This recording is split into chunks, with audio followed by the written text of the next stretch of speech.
അതെ, യൂട്യൂബിലിരിക്കുന്നവർ നിങ്ങൾ ആലോചിക്കുന്നുണ്ടായിരിക്കും എന്തുകൊണ്ട് നമുക്ക് ഒരുപാട് സബ്സ്ക്രൈബേഴ്സ് ആവുന്നില്ല, അതേപോലെ തന്നെ വാച്ച് അവർ കിട്ടുന്നില്ല. അതിനൊക്കെ ഒരു ബേസിക് ആയിട്ടുള്ളൊരു കാരണമുണ്ട്. എന്താണെന്ന് വെച്ചാൽ നമ്മുടെ കണ്ടൻറ്റ് എങ്ങനെ അനുസരിച്ചിരിക്കും നമ്മളുടെ ഓരോ കാര്യങ്ങൾ, അടുത്തുള്ള നീക്കങ്ങളൊക്കെ. അതായത് സബ്സ്ക്രൈബേഴ്സിൻ്റെ കൗണ്ടും അതായത് വാച്ച് അവറും ഒക്കെ കൂടാൻ വേണ്ടിയിട്ട് നമുക്ക് നല്ലൊരു കണ്ടൻറ് ഉണ്ടാവും. നമ്മൾ ആലോചിക്കുക എന്താണ് കണ്ടൻറ്റ്. അപ്പോൾ കൂടുതലും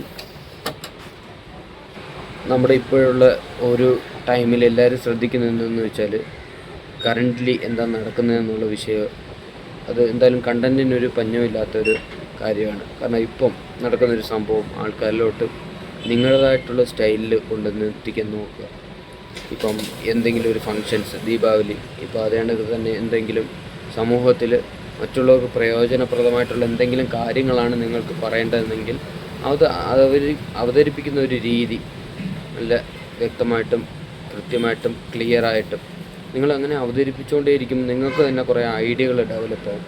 ഇത് കുറച്ചും കൂടെ ഇങ്ങനെ ബെറ്ററായിട്ട് ചെയ്ത് കഴിഞ്ഞാൽ കുറച്ചും കൂടെ റീച്ച് ആവും, ഇതിനെ കുറച്ചും കൂടെ മാറ്റി ഇങ്ങനെ എത്തിക്കഴിഞ്ഞാൽ കൊള്ളാം, ഇതിന് കുറച്ചും കൂടെ അങ്ങനെ മാറ്റിക്കഴിഞ്ഞാൽ കൊള്ളാം എന്നൊക്കെയുള്ള ഒരു കറക്റ്റായിട്ടുള്ള ധാരണ കിട്ടിത്തുടങ്ങും. അത് നിങ്ങൾ കുറച്ച് യൂട്യൂബേഴ്സിൻ്റെ വീഡിയോസ് എടുത്ത് കണ്ടാൽ മതി. അവരൊക്കെ എങ്ങനെയാണ് ചെയ്തിരുന്നത്, അവരുടെ നേരത്തെ സമയത്ത് അവരെങ്ങനെയായിരുന്നു വീഡിയോ ചെയ്തത്.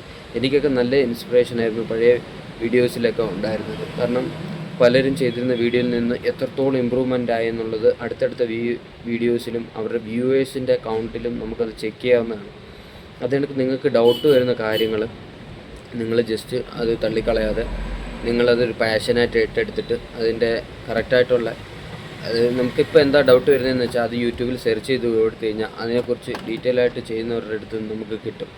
അപ്പോൾ അതെടുത്തിട്ട് നമ്മുടെ വീഡിയോസിലെല്ലാം ഇൻക്ലൂഡ് ചെയ്തിട്ട് നമ്മുടെ ചേഞ്ചസ് വരുത്തുക. ഒരിക്കലും യൂട്യൂബിൻ്റെ ഒരു സമയം അവസാനിച്ചെന്ന് നമുക്ക് പറയാൻ പറ്റില്ല, തുടങ്ങിയതേ ഉള്ളൂ.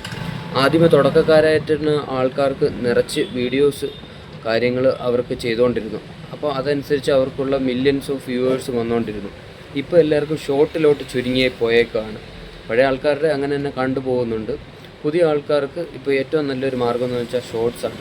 ഷോർട്സ് ക്രിയേറ്റ് ചെയ്യുക, മാക്സിമം ആൾക്കാരിലോട്ട് എത്തിക്കുക.